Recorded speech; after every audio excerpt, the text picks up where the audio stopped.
Hey there, car enthusiasts! Today we're diving into the world of luxury and speed with the greatest Ferraris of all time. From the legendary 250 GTO to the hybrid hypercar LaFerrari, we'll explore the cars that made Ferrari a legend. So, grab something Italian, sit back, and prepare to be amazed by these masterpieces.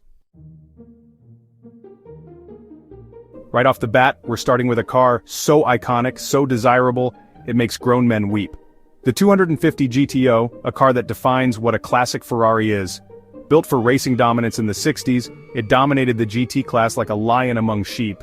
With its gorgeous curves and a screaming V12 engine, the 250 GTO is a true blue-blooded legend. If the 250 GTO is a refined glass of Barolo, the F40 is a shot of grappa straight to the veins. Raw, unapologetic, and brutal, this was Enzo's last gift to the world before he popped his clogs.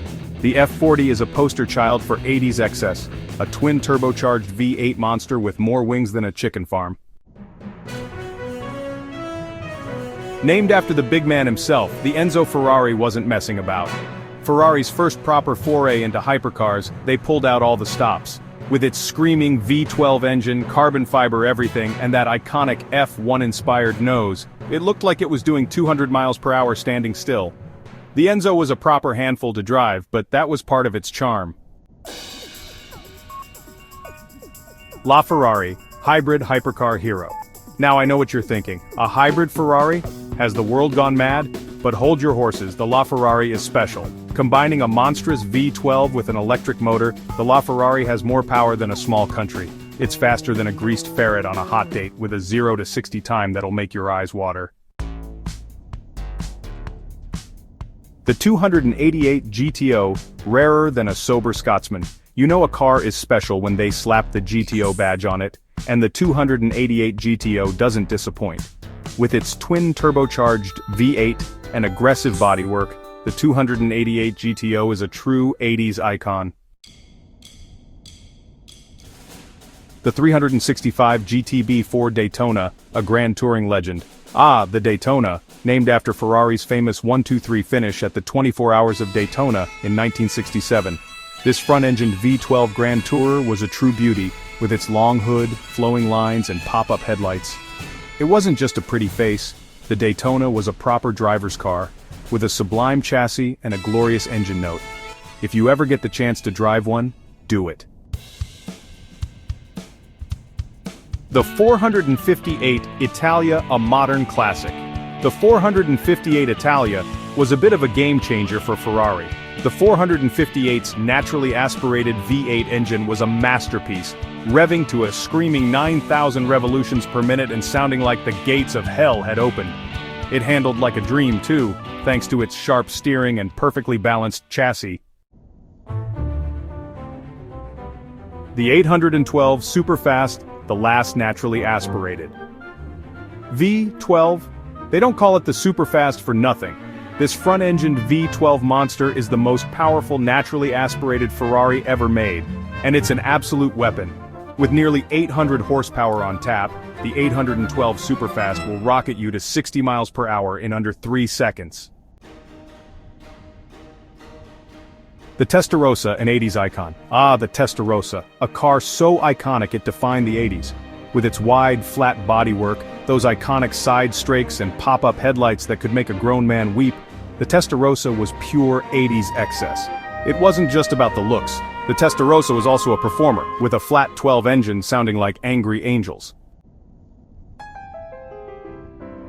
The 599 GTO was essentially a road-legal version of the 599 XX race car, and it was absolutely bonkers.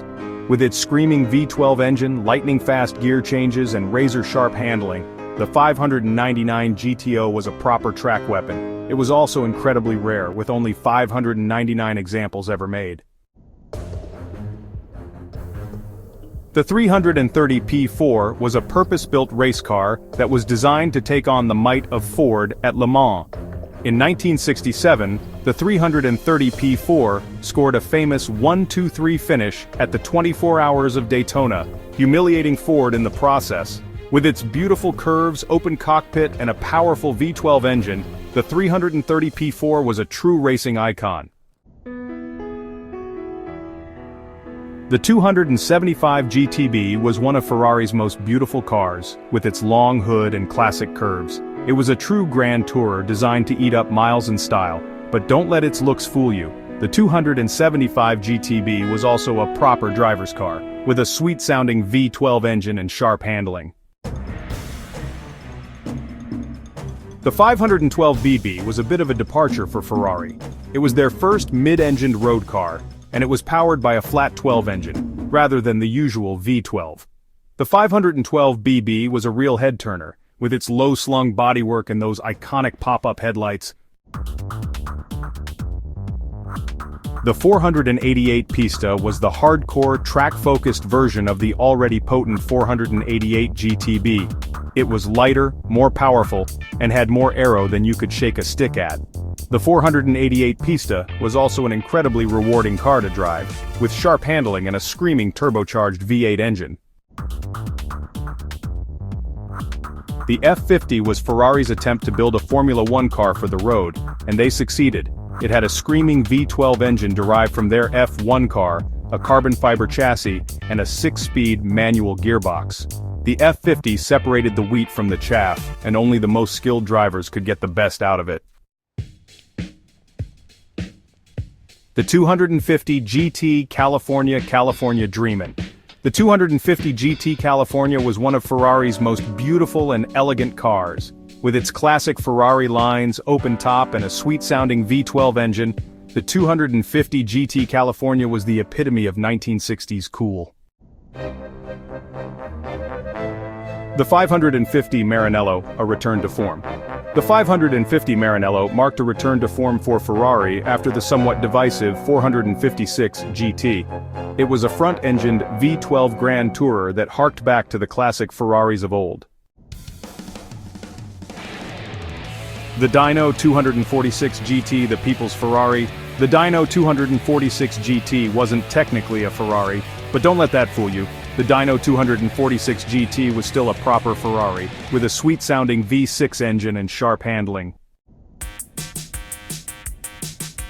The 360 Modena, a modern classic. The 360 Modena was a significant departure for Ferrari. It was their first all-aluminum production car, and it featured a radical new design language. It was also a proper performer with a high-revving V8 engine and sharp handling. The 430 Scuderia, a track-ready rocket. The 430 Scuderia was the hardcore, track-focused version of the F430, and it was an absolute weapon. It was lighter, more powerful, and had more downforce than the standard F430. Until next time. So there you have it, folks. Our whirlwind tour of the 20 greatest Ferraris, from the iconic 250 GTO to the track-ready 430 Scuderia. These cars represent the pinnacle of automotive engineering and performance.